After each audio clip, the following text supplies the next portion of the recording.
Okay, so this is mechanical energy and non-conservative forces.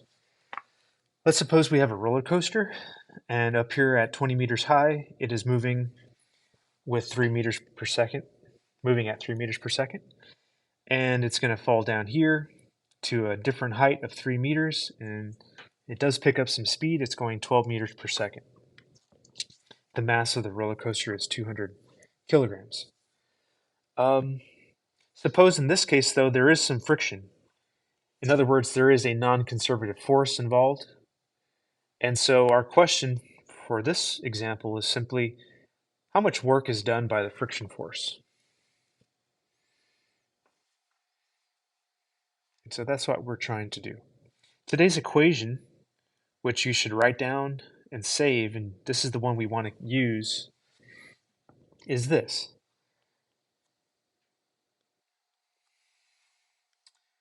The mechanical energy at position 1 plus, which by the way is at this position, plus the non-conservative, or I'm sorry, the work done by the non-conservative force in between position 1 and position 2 equals the mechanical energy at position 2.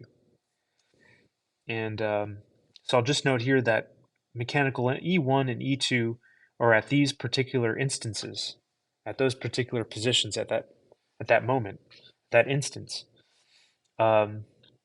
Whereas the non-conservative, I'm sorry, the work done by the non-conservative force is kind of over this stretch of time here in the middle.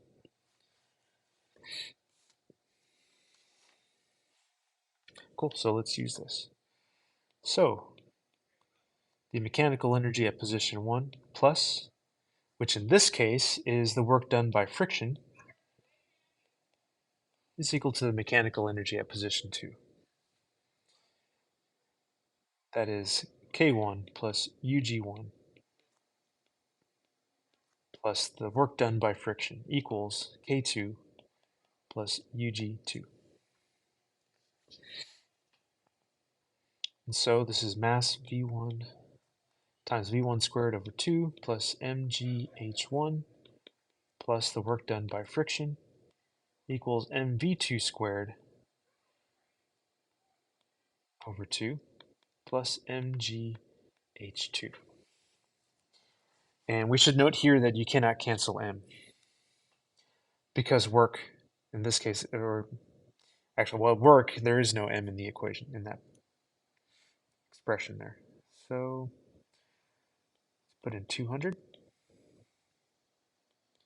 3 squared over 2 plus 200 times 2, I'm sorry, times 10, times 20, plus work done by friction equals 212 squared. And of course I've run out of space. Well, that's okay.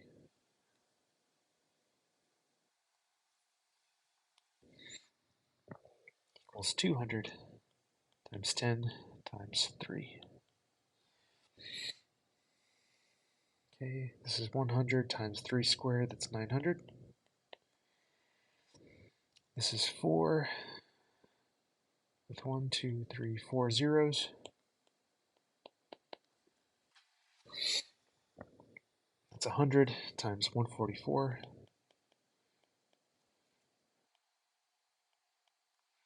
Looks right to me. Plus, that's 6 with 1, 2, 3 zeros. And so at this point, we're just doing the algebra.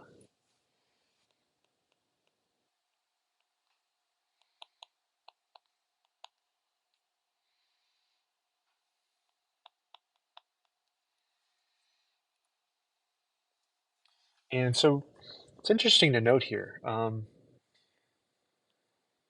the mechanical energy at position 1 is this value. And the mechanical energy at position 2 is this value. Right, so the mechanical energy has decreased. Obviously, mechanical energy is not conserved because there is a non-conservative force here, which is friction. And so it's just interesting to note here that the friction will decrease that mechanical energy from position 1 to position 2. And so the work done by friction is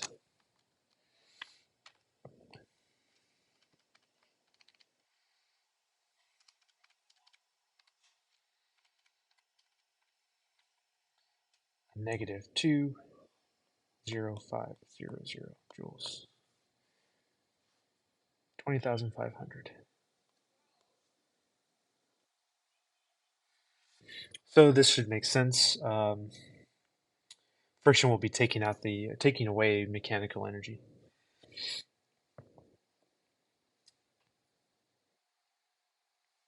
Cool. Let's do another example.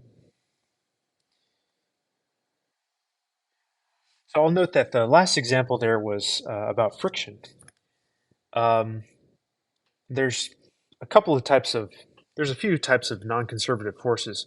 There's friction, there's air resistance we've talked about, and there's also a pushing force. So if you just push with your hand on an object, we are um, we are doing work, and it is a non-conservative force when you push on something. So a 4 kilogram block slides along a horizontal surface at 3 meters per second. You push the block with a force F1 over a distance of 12 meters, increasing its speed to 9 meters per second. Change my notation here. We go back and we'll put FP. So what is the work done by your pushing force, and what is the pushing force? So yeah, I was going to draw a free body diagram, but uh, not necessary. Mg, Fn, and this is Fp. It's frictionless, so we'll just say Fp. And so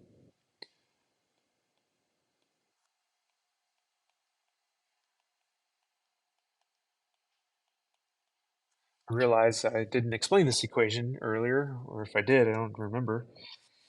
Um, yeah, the mechanical energy at the beginning plus the non-conservative work, or the work non-conservative, equals the mechanical energy later, or at position 2. And so in this case, let's do this. We have K1 plus UG1 plus the work done by Fp is equal to K2 plus UG2. And this object is not changing height. So it's simply starting here, and we are pushing on it over some distance. It goes from speed 1 to some higher speed 2, from 3 to 9 meters per second. So because the height doesn't change, we can call this just a height of 0. There's no gravitational potential energy on either side. This is mv1 squared over 2 plus the work done by Fp equals mv2 squared over 2. Nothing cancels, and we're going to put in some numbers here. 4 times 3 squared over 2 plus the work done by Fp, 4 times 9 squared over 2.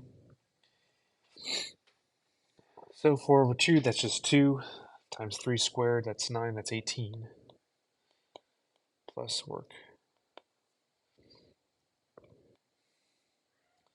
And so again, this is 4 over 2, that's 2, times 9 squared, that's 81, is 162.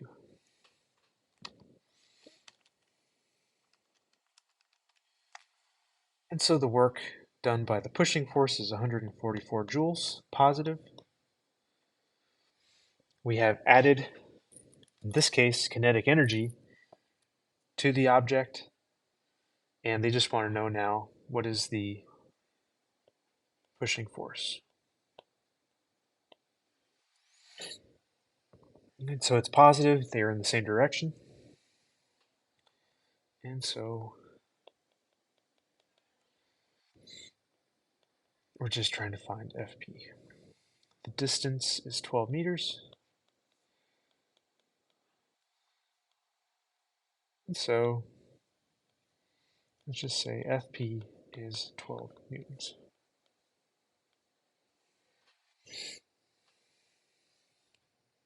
That's it. So yeah, in this case, there is no friction.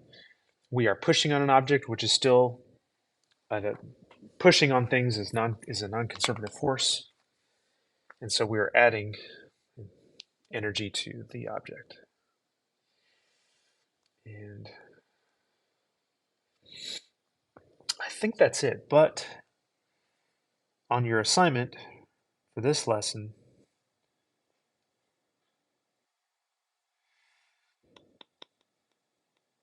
you will see a graph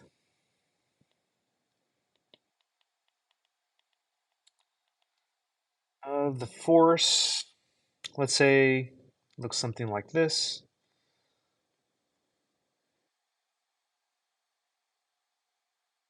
I don't know, something like this. And what they're showing you here is an object has a force applied to it. At first, it's a constant force, and then for over some distance, that force will be decreasing or changing. And they want to know how much work is done on the object.